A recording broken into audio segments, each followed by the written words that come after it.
পড়ো মা পড়ো। এবার তেলাওয়াত শুরু হয়েছে। আলাম ইয়ানি লিল্লাযীনা আমানু আন তাখশা কুলুবুহুম লিযিকরিল্লাহ। এরা ঈমানদার, আল্লাহর আযাবের ভয়ে কান্নার সময় কি এখনো আসে নাই? আল্লাহর আযাবের ভয়ে মনটা নরম করার সময় কি এখনো আসে নাই? চোখ দিয়ে দুফোঁটা পানি ফেলবার সময় কি এখনো আসে নাই? ঘুমের ভিতরেই এই কথা বলে উঠছেন, হ্যাঁ সময় এসেছে। ঘুম ভেঙে গেছে, শরীরটা থরথর করে কাঁপতে আছে।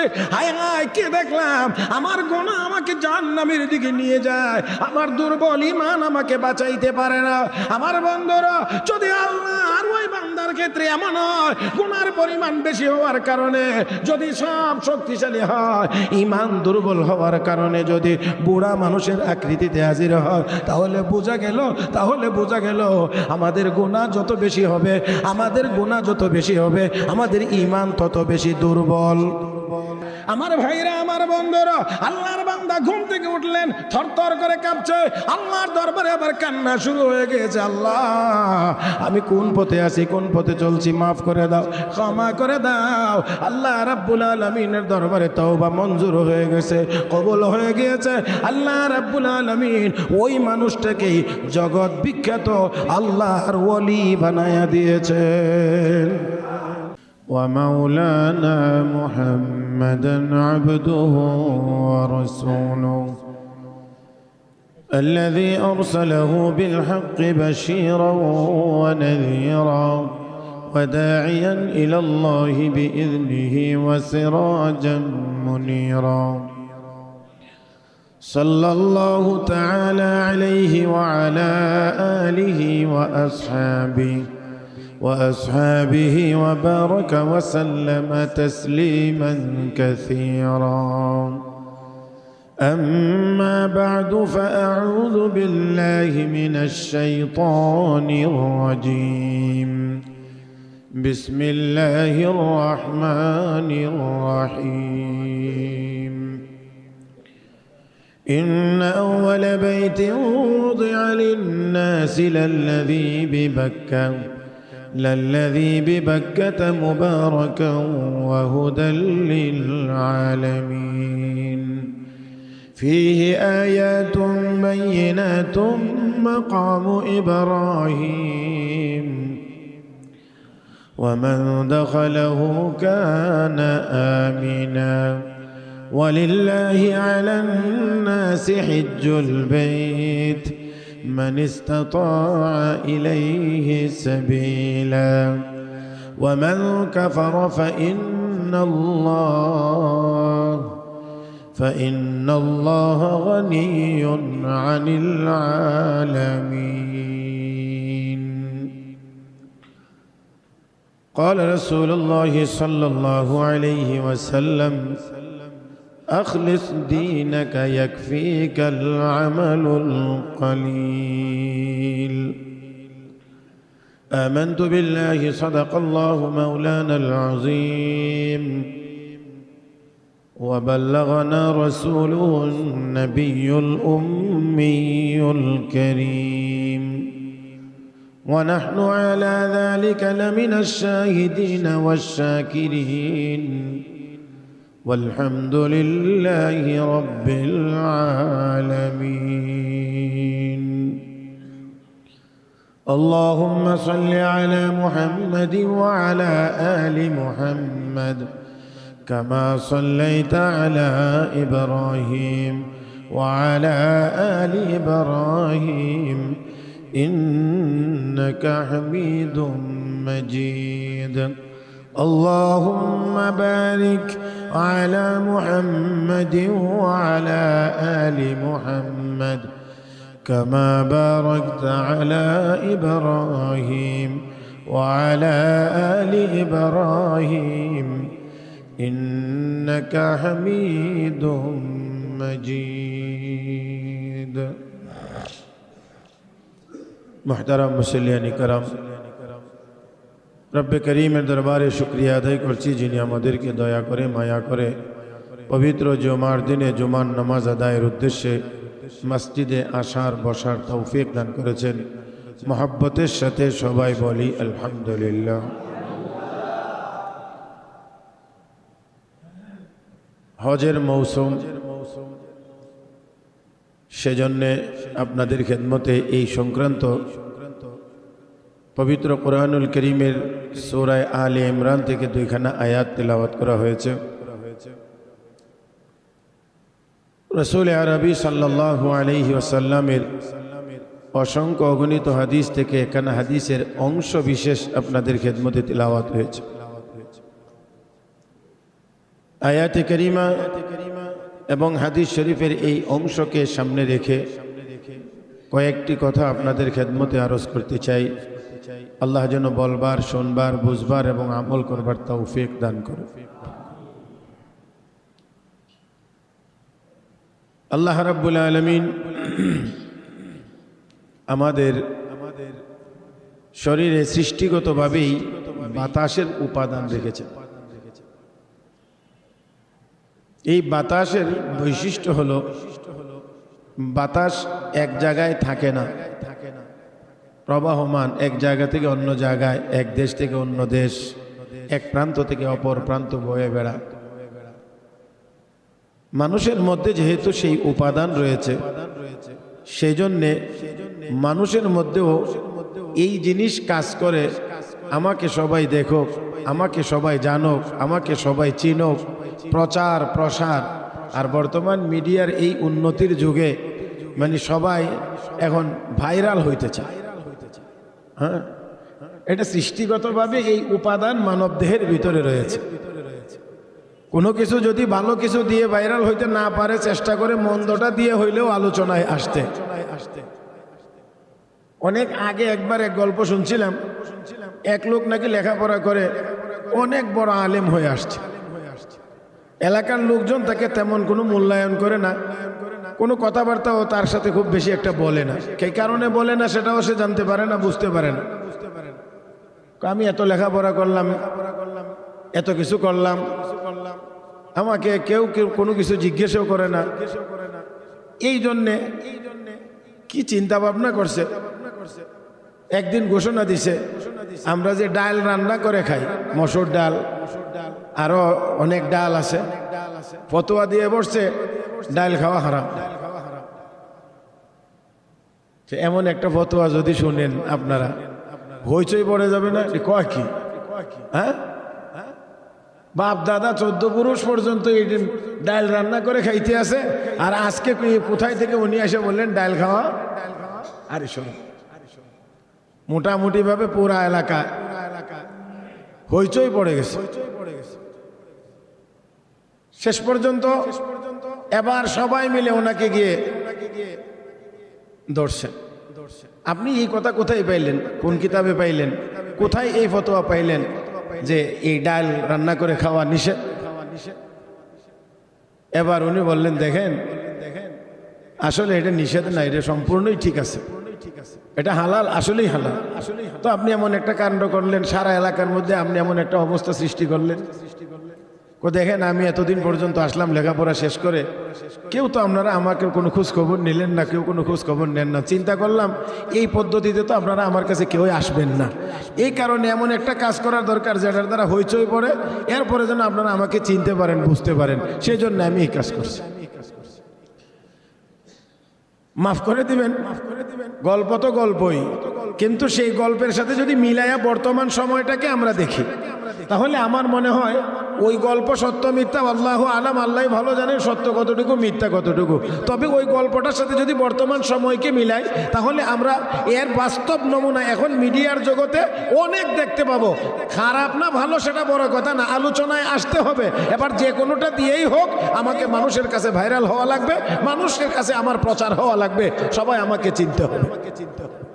ঘটনা উল্টাপাল্টা ঘটায়া পরে সরি, তার মানে এর ভিতর দিয়ে আমাকে সবাই চিনে ফেললো আর কি। উল্টাপাল্টা যা কিছু করার পরে যখন সবাই চিনলো, জানলো, সমালোচনার ঝড় উঠলো, পরে ভাই এটা আমার কি স্লিপ অফ টাং নাকি জানি বলে ইংরেজিতে, হ্যাঁ, এটা আমার মানে একটু ইয়া হয়ে গেছে, এজন্য আমি দুঃখিত। তো দুঃখিত বলে তো সে মোটামুটি পার পাওয়া গেল, আপাতত বেঁচে গেল। ফাঁকে লাভের লাভ হইল কি, সবাই তাকে চিনল। তা তার মানে আমাকে চিনতেই হবে। আসলে এই যে একটা ভাবনা আর চিন্তা, আমাকে সবাই চিনতে হবে, আমাকে সবাই চিনতে হবে, জানতে হবে, এই চিন্তাটা আল্লাহকে পাওয়ার পথে অনেক বড় এক বাধা। এই জন্যে আমাদের অনেক বড় বড় বুজুর্গানি দিন এখনো পর্যন্ত, এটা আগেও ছিল, এখনো আছে এবং কিয়ামত পর্যন্ত অব্যাহত থাকবে এই ধারাবাহিকতা। অনেক বড় বড় অলিয়া উলিয়া গাউস কুতুব হবে যুগে যুগে, কিন্তু অনেকেই থাকবে গোপন, তাদেরকে আমরা দেখলে চিনতে পারবো না।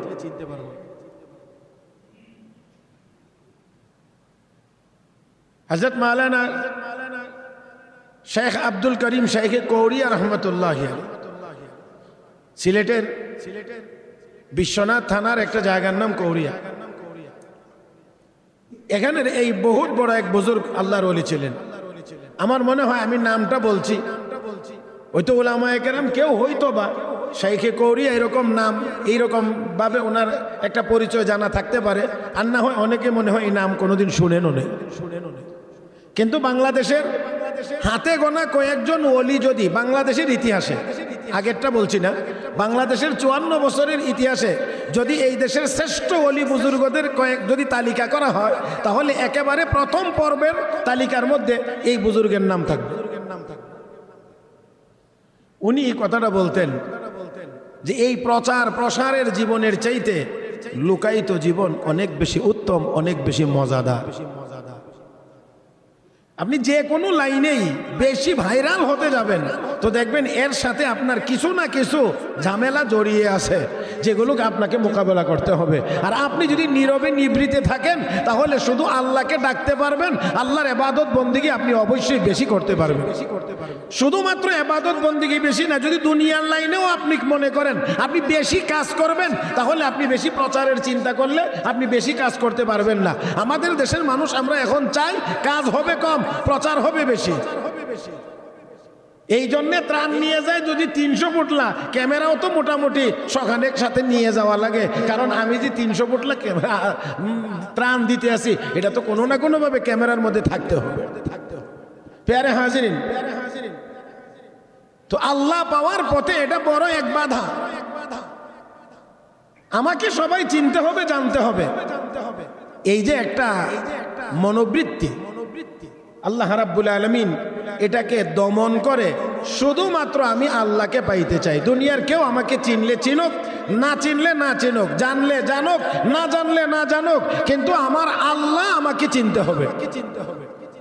হ্যাঁ, এটা একটু একেবারেই একটু সহজের ভিতরে একটু অনেক গভীরের কথা।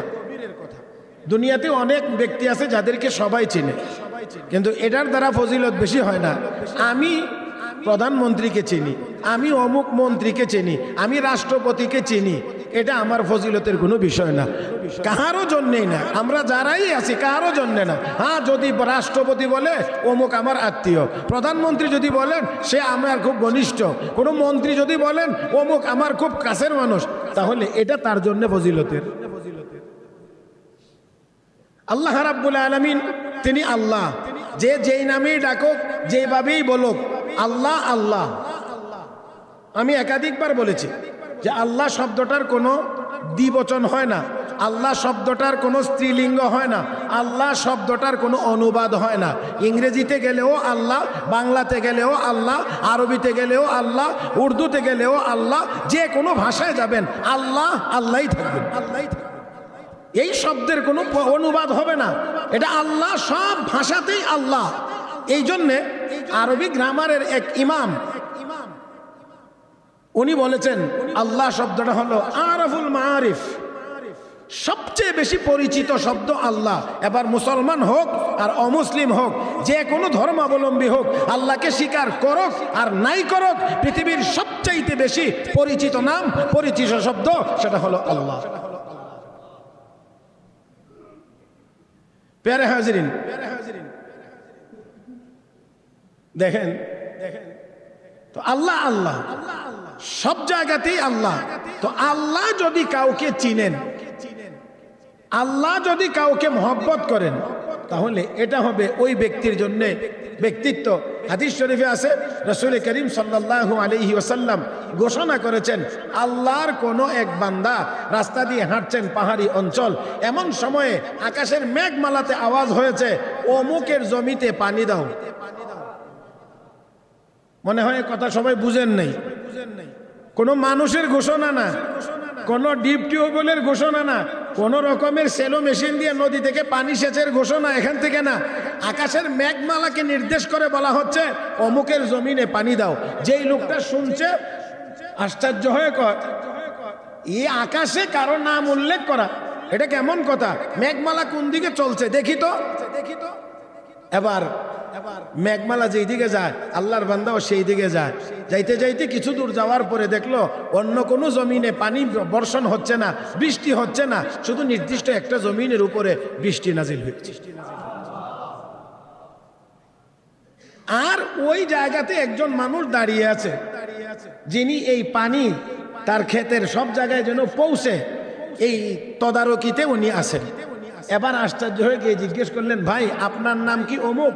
যেই নামটা ওই আকাশে শুনছে এই নাম ধরে জিজ্ঞেস করেছেন, আপনার নাম কি? অমুক। বলে, হ্যাঁ আমার নাম এই। আপনি এত প্রিয়, আল্লাহর এত প্রিয় আপনি কেমন করে হলেন? এই কথাটাই হলো আমার মূল জায়গাটা। সেটা হলো যে আমরা আল্লাহকে সবাই চিনি, আল্লাহর নামটা সবাই জানি, মুসলমানরাও জানি, হিন্দুরাও জানি, বৌদ্ধরাও জানি, আস্তিকেরাও জানি, নাস্তিকেরাও জানি। স্বীকার করুক আর না করুক, আল্লাহ জানে, শব্দটা জানে। তো আপনি আল্লাহর এত প্রিয় কেমন করে হলেন যে আকাশের মেঘমালাকে নির্দেশ দেওয়া হয় আপনার জমিনে পানি দেওয়ার জন্যে? প্যারে হাজরিন, তাহলে বোঝা গেল আল্লাহ যদি কাউকে ভালো করে চিনেন, আল্লাহ যদি কাউকে ভালো হিসাবে জানেন, আল্লাহ যদি কাউকে মহব্বত আর ভালোবাসেন, তাহলে অবশ্যই তার পানির প্রয়োজন জমিন থেকে হওয়া লাগে না, নিচ থেকে হওয়া লাগে না, নদী থেকেও হওয়া লাগে না, আকাশের মেঘমালা দিয়েই হয়। শুধুমাত্র তা না, রব্বে করিম বলেন, আমার যদি মহব্বতের কেউ হয়ে যায়, তাহলে বান্দা আমি তোমার জমিনের পানির প্রয়োজন বৃষ্টির মাধ্যমে পুরা করে দেব। এই বৃষ্টিটা দিনের বেলা দেব না, তোমার কাজের ব্যাঘাত হবে, এই জন্যে দিনের বেলা দেব না, রাতের বেলা দেব, যাতে তোমার কাজের কোনো ব্যাঘাত না হয়। ও বান্দা, ওয়ালাম উসমিউকুম সাওতার রাত, আকাশের গর্জন বন্ধ করে দেওয়া হবে, যাতে করে তোমার ঘুমের কোনো ব্যাঘাত না হয়। প্যারে হাজরিন, মনে রাখতে হবে, হাদিসে কুদসিতে আল্লাহ বলেন, ওয়ালা মুসমিউকুম সাওতার রাত, গর্জনের আওয়াজ তোমাকে শোনাইব না, শুধু রহমতের বৃষ্টি দেব। আর আমাদের প্রতিদিন গর্জনে মানুষ মারা যায়, এই নিয়ে সংশ্লিষ্ট এলাকার মাননীয় সংসদ সদস্যরা সংসদেও এই বিষয়ে প্রতিকারের কি ব্যবস্থা, সেই জন্যে তারা সেখানে ব্যবস্থা চান যে এই গর্জনের হাত থেকে মানুষকে কেমন করে বাঁচানো যায়। প্যারে হাজরিন, আমি একটি কথা বলতে পারি, সেটা হলো এই, বাঁচতে পারবো তখনই যদি আল্লাহর হুকুম মোতাবেক জমিনে চলতে পারি, তাহলে অবশ্যই আল্লাহ আমাদেরকে গর্জনের হাত থেকে হেফাজত করবে।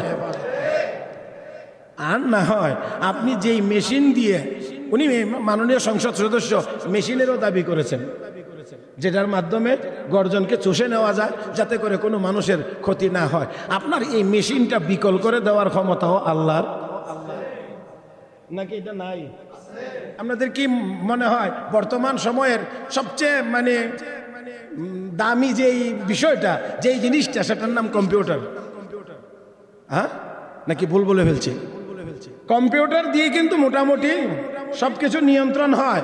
দেখেন, বিমান চালাইতে কম্পিউটার লাগে, হ্যাঁ, তাহলে আরো অন্যান্য জিনিস এই কম্পিউটার দিয়ে যা যা যা যা যা কিছু দুনিয়াতে আছে করেন। আবার দেখা যায় মাঝে মাঝে কয় অমুক দেশের বিজ্ঞানীরা, অমুক দেশের গোয়েন্দারা, অমুক দেশের এই কম্পিউটার সিস্টেমের উপরে কি করছে? হামলা করছে। হামলা, সাইবার হামলা, এটার নাম সাইবার হামলা। তাহলে বোঝা গেল এটার উপরেও হামলা। তো মানুষই যদি আপনার দেশের সিস্টেমের ভিতরে ঢুকে আপনার পুরা কম্পিউটার সিস্টেমটাকে যদি লন্ডভন্ড করে দিতে পারে, নষ্ট করে দিতে পারে, তাহলে আমার আল্লাহর তো আর একটু সময় বেশি লাগার কথা। এই নাটা যারা আসতে বলছেন তারা হক আদায় করে বলেন নাই। আমি আবারও আপনাদের খেদমতে বলছি, মানুষ যদি পারে, আপনার এতগুলো সিকিউরিটি থাকার পরেও এতগুলো কি জানি আরো যেটা দিয়ে খুলে আর অফ করে, এখন কয় না পাসওয়ার্ড। আপনার পাসওয়ার্ড তো আপনার কাছে, আপনি নাম্বার বসাইলেন পাসওয়ার্ড, এখন এটা আরেকজনে জেনেও যায়, খুলেও ফেলে। আপনার এই পাসওয়ার্ডের এই ভেড়া, আপনার এই যে ওয়াল, এই প্রাচীর ভেঙ্গে আপনার এটার ভিতরে ঢুকে আপনার সব সিস্টেমকে লন্ডভন্ড করে দিতে পারে। তাহলে বোঝা গেল আপনার পাসওয়ার্ড নামক নিরাপত্তা বাহিনী আপনার এটাকে পুরোপুরি সুরক্ষা দিতে, হ্যাঁ, আপনার এই নিরাপত্তা বাহিনী পাসওয়ার্ডের বা 6 ওয়ার্ডের এই যে সদস্য দাঁড় করায় রাখলেন অস্ত্র সহ, যে এটা কোনো হামলা যেন করতে না পারে, তোমরা প্রতিহত করবা। এটা যদি আরেকজন মানুষের হামলা থেকেই না পারে, তাহলে আমার আল্লাহ যদি মাত্র ইশারা করেন সব যন্ত্র বিকল হয়ে যাইতে কাজেই গর্জন এমনিতেই হয় না, এটা আল্লাহর হুকুমে হয়। কথা কয় না? তাহলে বোঝা গেল যদি এখানে আমরা হাদিসের এই অংশটা আল্লাহর কথা, হাদিসে কুদসি, আল্লাহ যদি বলেন ওয়ালা মুসমিউকুম সাউতার রাত, তোমাদেরকে গর্জনের আওয়াজ শোনাইবো না, তাহলে বোঝা গেল গর্জনের আওয়াজটা আল্লাহর হুকুমেই হয়। তাহলে বাঁচার তো সবচেয়ে সহজ পদ্ধতি, যেই মালিকে গর্জন আর ঠাড়া ফালায়, কথা কয় না, ওই মালিকের সাথে যোগাযোগ করে সম্পর্কটা ভালো করলেই তো আর বোমা এইদিকে আসে না, হ্যাঁ। এজন্যে প্যারে হাজিরিন, এই সময় যদি হয়, যেই সময়ে সাধারণত এই গর্জনেরও একটা মৌসুম আছে, একটা সময় আছে যেই সময়ে এই গর্জনের পরিমাণ বেশি হয়, এই সময়টাতে কেউ যদি বাহিরে যান বেশি পরিমাণে লা হাওলা ওয়ালা কুওয়াতা ইল্লা বিল্লাহিল আলিয়্যিল আযীম বেশি পরিমাণে পড়তে থাকেন, আল্লাহ চাহে তো আপনার উপরে গর্জনের এই বর্ষণ বা আপনার উপরে ঠাডা পড়ার সম্ভাবনা থাকবে না। কারণ হাদিসে আছে এই ঠাডাগুলো মূলত মারা হয় শয়তানকে লক্ষ্য করে, আর শয়তান সরে গিয়ে যখন চলে যায় তখন এই ঠাডাটা মানুষের উপরে পড়ে। এটা আঘাত করা হয় মূলত শয়তানকে লক্ষ্য করে, আর আঘাত যখন করে শয়তান তখন মানুষের উপরে গিয়ে দাঁড়ায়, যখন আসে দেখে তখন সে সরে যায়, মানুষের উপরে পড়ে। তো আপনি যদি লা হাওলা ওয়ালা কুওয়াতা ইল্লা বিল্লাহ পড়েন, তাহলে অবশ্যই শয়তান আপনার কাছে থাকতে পারবে না, ঠাড়াও আপনার কাছে আসবে না। এই জন্যে বেশি পরিমাণে কিন্তু আমাদের যারা এই হাওরে গিয়ে কাজ করে, অমুক জায়গাতে কাজ করে, সেই তাদেরকে তো এই কথা বলা হয় না তুমি যতক্ষণ কাজ করবা এই তসবিহটা বেশি করে পড়তে থাকবা, এই দোয়াটা বেশি করে পড়তে থাকবা, এই কথা বলা হয় না। বলা হয় কোনটা, আমরা এটাকে কেমনে ফিরাইতে পারি, হ্যাঁ, অন্য কি যান্ত্রিকভাবে ফিরাইতে পারি তা না।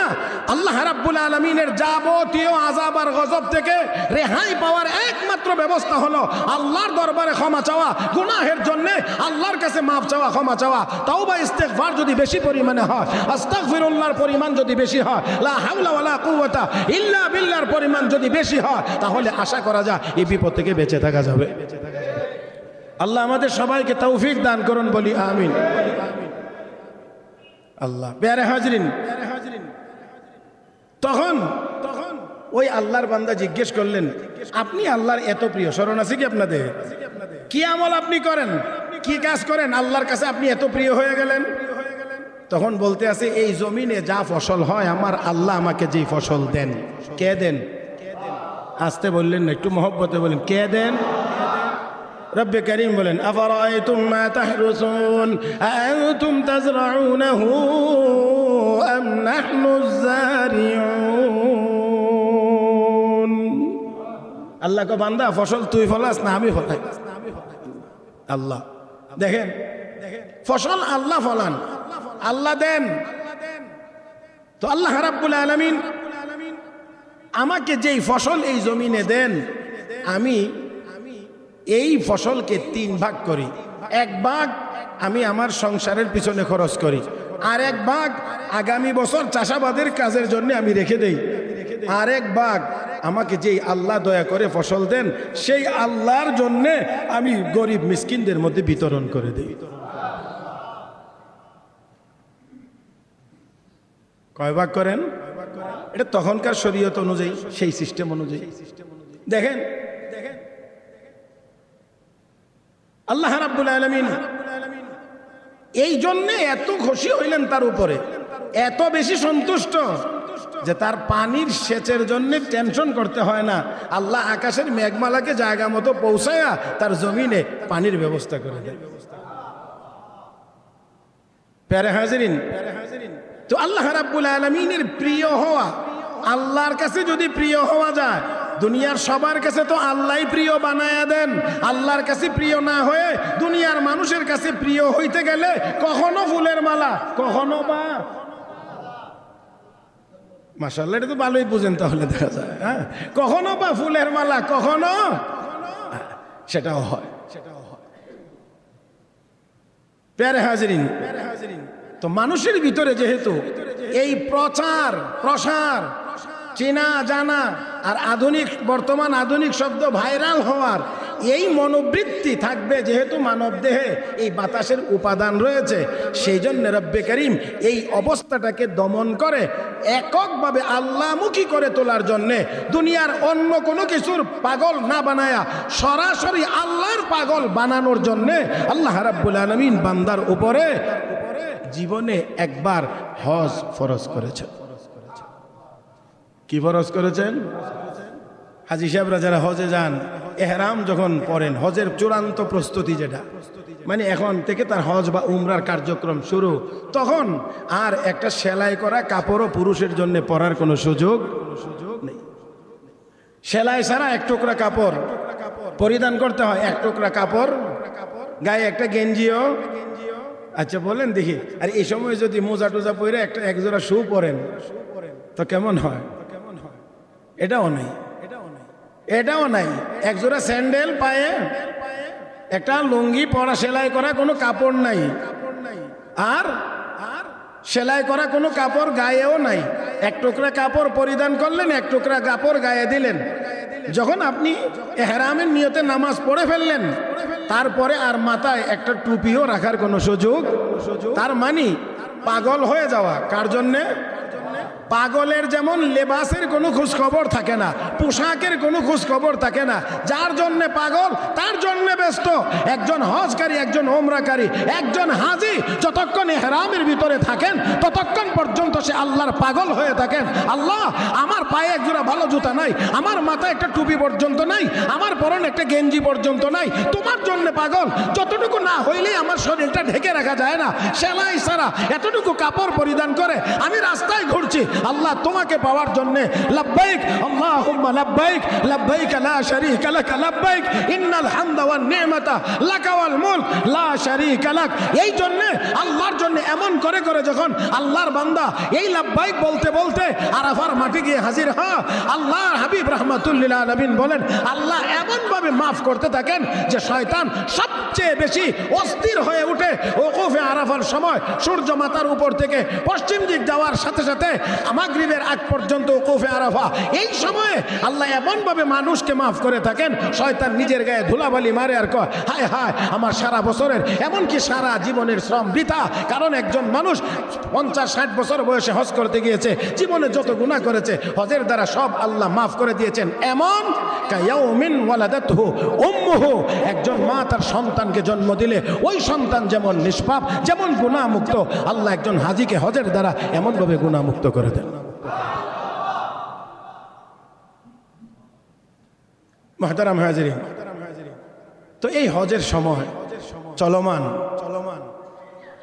হাজী সাহেবরা ইতিমধ্যে অনেকে চলে গেছেন, আরো অনেকে চলে যাওয়ার প্রস্তুতি নিয়ে রেখেছেন, যাইতে একেবারে চূড়ান্ত মুহূর্তটা চলে আসবে।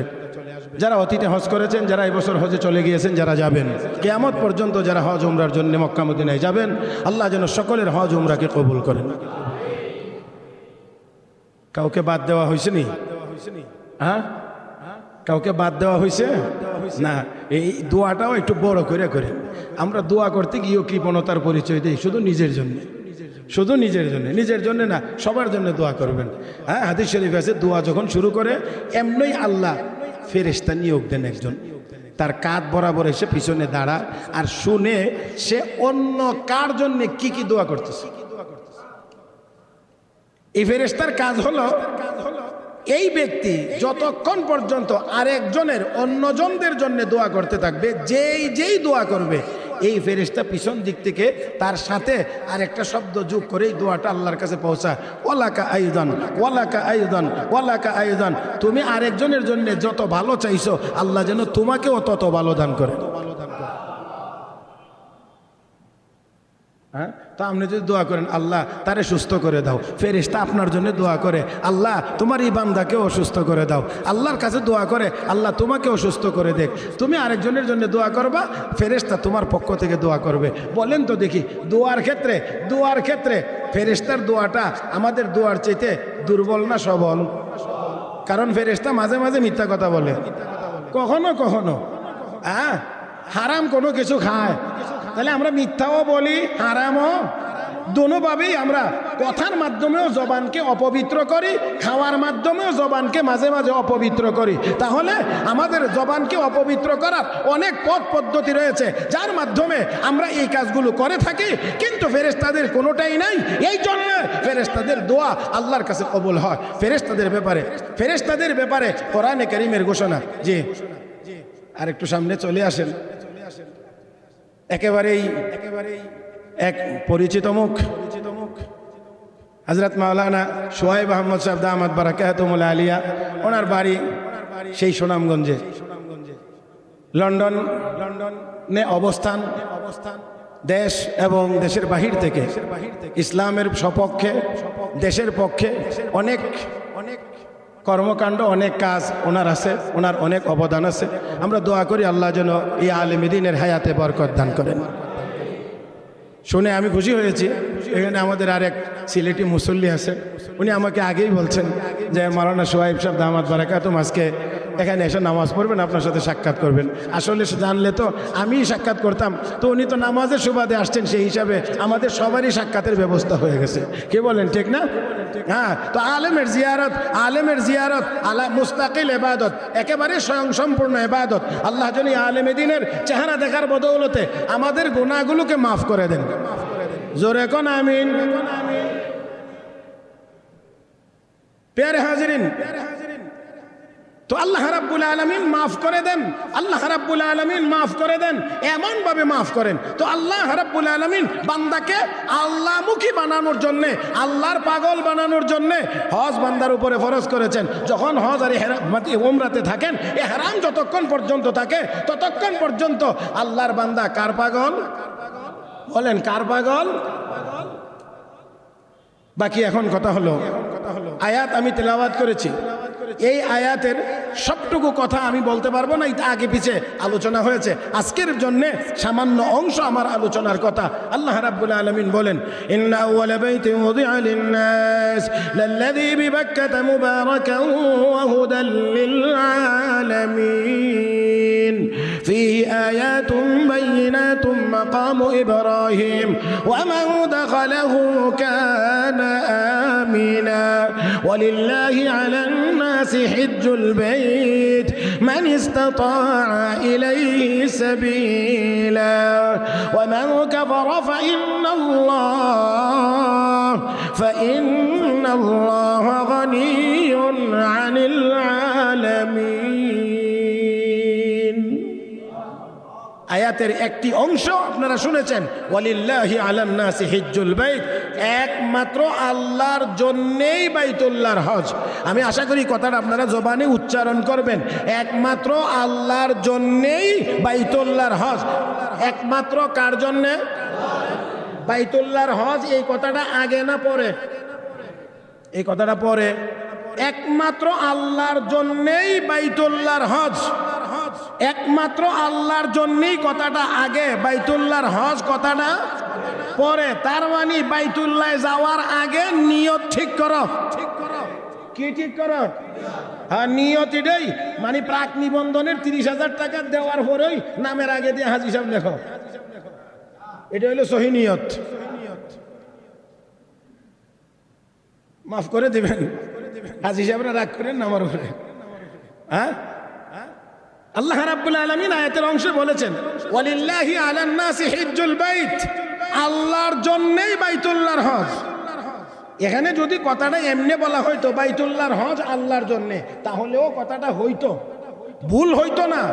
কিন্তু গুরুত্বটা কতটুকু বাড়ানোর জন্যে আল্লাহ সামনে নিয়ে এসেছেন। কারণ হজ আর কুরবানির ক্ষেত্রে আমাদের নিয়তে যথেষ্ট পরিমাণ ঝামেলা হয়।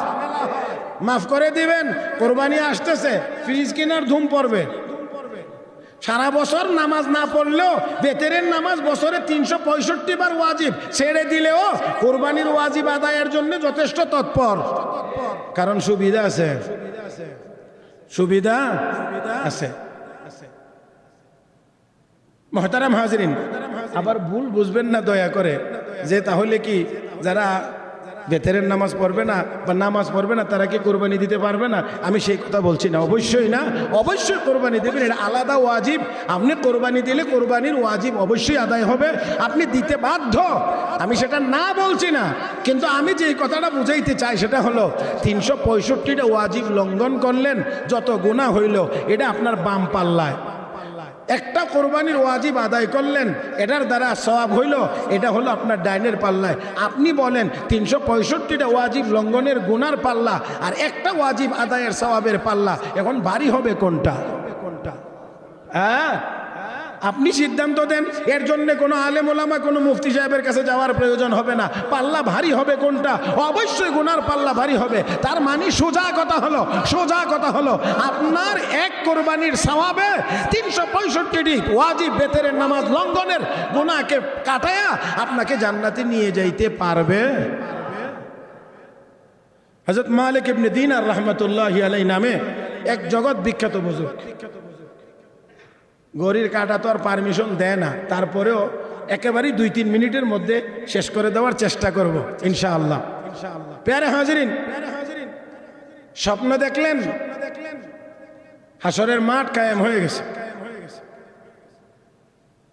আর মানুষ হাসরের মাঠে উঠতেছে, আর এমন সময় তিনি দেখতে পাইলেন বিশাল বড় একটি সাপ ওনার উপরে হামলা করার জন্য ওনাকে দৌড়াইতে আছে। বাঁচার জন্য তিনি দৌড়াইতেছেন আর চিৎকার করতেছেন, বাঁচাও বাঁচাও বাঁচাও। বাঁচানোর মতো কোনো লোক, অনেক দূর দৌড়ানোর পরে একজন বুড়া মানুষের সাক্ষাৎ পাইছেন, উনি যে রাস্তা দিয়ে দৌড়ছেন। বুড়া মানুষটাকে জড়ায় ধরে বললেন, আমাকে একটি সাপ হামলা করার জন্য দৌড়াই আনতেছে, আপনি আমাকে একটু সাহায্য করেন। বুড়া মানুষটি বললেন, যেই সাপটা আসছে সেটা অনেক শক্তিশালী, আর আমি বুড়া মানুষ দুর্বল, আমি আপনাকে এত বড় শক্তিশালী সাপের হাত থেকে বাঁচাইতে পারব। চলে গেলেন সামনে, দৌড়াইতেছেন। অনেক দূর যাওয়ার পরে দেখলেন একটা সুন্দর বিল্ডিং, বিল্ডিং এর জানালা গ্লাস, ভিতরে ছোট ছোট ছেলে মেয়েরা দৌড়াদৌড়ি করছে, খেলাধুলা করতেছে। চিৎকারের আওয়াজ শুনে এখান থেকে ওনারও ছোট বয়সে, ওনারও একজন মেয়ে ছোট বয়সে মারা গিয়েছিল, ওই মেয়েটাও ভিতর থেকে বের হয়ে এসেছে। এসে এবার বাবাকে তো জড়িয়ে ধরে বলছেন, আব্বা কি হয়েছে, কি হয়েছে, কেন এমন করে চিৎকার করছেন? কমা, একটি বড় সাপ আমাকে হামলা করার জন্য দৌড়ায় আনতেছে, সাপের ভয়ে আমি চিৎকার করতেছি। আব্বা টেনশন করবেন না, আপনি বসেন, আমিও আপনার পাশে বসি, আপনার কোলে বসবো, এই সাপ আপনার কোনো ক্ষতি করতে পারবে না। বসলেন বাবা, কুলে বসলেন মেয়ে, সাপ আসছে কিন্তু আর হামলা করে না, ফেরত চলে গেছে। সামান্য সময়ের মধ্যেই সাপটি চোখের আড়াল হয়ে গিয়েছে, উধাও হয়ে গিয়েছে, আর দেখা যায় না। এবার একটু বাবা শান্ত, জিজ্ঞেস করে, মা এই বিল্ডিংটা কি বিল্ডিং, কোথাকার বিল্ডিং, তুমি এই বিল্ডিংয়ে কেমন করে, তোমার সাথে যারা তারা কারা? ডাক দেখো আব্বা, এই বিল্ডিংটা দুনিয়ার কোনো বিল্ডিং না, এটা হলো জান্নাতের একটি বিল্ডিং। আব্বা, এই বিল্ডিং এর ভিতরে যে সকল ছেলে মেয়েদেরকে দেখতে পাচ্ছেন তারা হলো আমার সাথী সঙ্গী, তারা মুসলমানের ওই সকল সন্তানেরা যারা নাবালক থাকতে মারা গিয়েছে, ওই সকল সন্তানেরা, তাদেরকে আল্লাহ জান্নাতের এই বিল্ডিং এর ভিতরেই সমবেত করেন। আব্বা, এবার আমি একটু কথা বলি। কি কথা বলতে চাও মা, বলো। আব্বা, এতক্ষণ পর্যন্ত যেই সাপ আপনাকে দৌড়িয়ে আনতেছিল, ভয়ে চিৎকার করতেছিলেন, সাপটা কে তাকে আমি চিনি, কোথায় আপনাকে দৌড়িয়ে নিতেছিল তাও আমি জানি। আব্বা, রাস্তার মধ্যে একজন বুড়া মানুষের সাক্ষাৎ পেয়েছিলেন, কি বলে হা, সাহায্য চেয়েছিলেন বলে হা, অপারগতা প্রকাশ করেছে, সাহায্য করতে রাজি হয় না বলে হা। আব্বা, ওই বুড়া মানুষটাকে তাকেও আমি চিনি। মা, তাহলে বল, এবার ওই সাপটা কে কোথায় নিয়ে যাইতেছিল বুড়া মানুষটাকে? মেয়ে ডাক দেখো আব্বা এই সাপ আসলে অন্য কোনো সাপ না, এই সাপটা হলো আপনার সারা জীবনের বদামল। বদামল বুঝেন না? নেকামল, বদামল, ভালো কাজ, মন্দ কাজ, গুনার কাজ। এই গুনার কাজগুলো হলো সবগুলোকে মিলাইয়া আল্লাহ সাপের আকৃতি দিয়ে আপনার উপরে লেলিয়ে দিয়েছেন। এই সাপ আপনাকে জাহান্নামের দিকে দৌড়িয়ে নিতেছিল। আব্বা রাস্তার মধ্যে যেই দুর্বল মানুষটি সাক্ষাৎ পেয়েছিলেন, সাহায্য করতে রাজি হয় নাই, ওই সাপটা আর কেউ না, এটা হলো আপনার দুর্বল ঈমান। আপনার দুর্বল ঈমান, দুর্বল ঈমান হওয়ার কারণে বুড়া মানুষের আকৃতিতে হাজির হয়েছে দুর্বল। ও আব্বা, সাপটা হলো আপনার গুনাহ, আপনার গুনাহ হলো সবল। তার মানে আপনার গুনাহগুলো আপনাকে ধাওয়া করে জাহান্নামের দিকে নিয়ে যায়। আপনার দুর্বল ঈমান আপনাকে বাঁচাইতে পারে না, রক্ষা করতে পারবে না। মেয়ে এবার ডাক দে, বাবা এখন ডাক দে কো মা, তাহলে আমি এখন কি করব? মেয়ে ডাক দিয়ে কো আব্বা আমি একটু কোরআন তেলাওয়াত করব, আপনি একটু তেলাওয়াত শুনেন। আর একটু জোরে কন, আব্বা আমি একটু কোরআন তেলাওয়াত করব, আপনি একটু শুনেন। মা কোরআন তেলাওয়াত করতে জানো? বলে হ্যাঁ আব্বা জানি। মা গো কোরআন শিখবার বয়স তো তোর হয় নাই, দুনিয়া ছেড়ে চলে আসলে, তাহলে কেমন করে কোরআন তেলাওয়াত করতে পারো গো মা? মেয়ে ডাক দেখো আব্বা মুসলমানের যে সকল সন্তানেরা কোরআন শিখবার বয়স হওয়ার আগে আগে মারা যায়, রব্বে করিম তাদেরকে এই বিল্ডিংয়ের ভিতরে বসাইয়া ফেরেশতার মাধ্যমে কোরআন শিক্ষা দিয়ে থাকে। আব্বা ফেরেশতার মাধ্যমে কোরআন শিখাইছেন, আমি সেই কোরআন শিখছি। পড়ো মা পড়ো। এবার তেলাওয়াত শুরু হয়েছে। আলাম ইয়ানি লিল্লাযীনা আমানু আন তাখশা কুলুবুহুম লিযিকরিল্লাহ। এরা ঈমানদার, আল্লাহর আযাবের ভয়ে কান্নার সময় কি এখনো আসে নাই? আল্লাহর আযাবের ভয়ে মনটা নরম করার সময় কি এখনো আসে নাই? চোখ দিয়ে দুফোঁটা পানি ফেলবার সময় কি এখনো আসে নাই?